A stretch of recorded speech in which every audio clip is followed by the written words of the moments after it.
couple of years ago, I decided to go vegan. That and I wanted to put the cherry on the cake of a very addictive personality.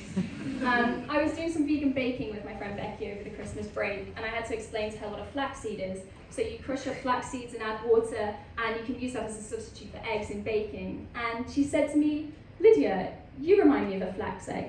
And I said, "Why is that, Becky?" And her response was, "Because you don't get laid." I think my phone must have heard this conversation, because the next day I got a personalised ad for a vegan dating site known as Grazer.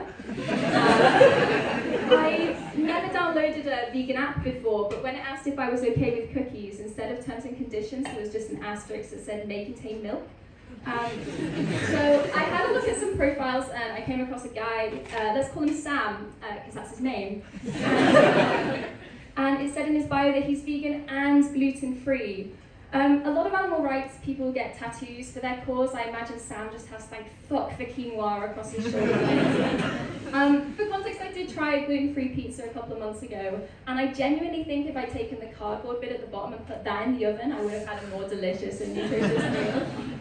I asked one of my gluten-free friends what her favourite gluten-free alternative is, and she said gluten-free bagels because there's a hole in the middle. Like, imagine your favourite part of a food being the bit of the food that isn't the food. That's how depressing it is to be gluten-free. If you can't tell from my voice, I'm from the north of England. Are there any northerners in here tonight? A few. Thank you so much for taking a break from the mines to be here. I have a lot of northern friends, but my favourite northerner of all time has to be my mum. She's an incredibly quirky woman. She's the only person I know whose favourite font is Comic Sans.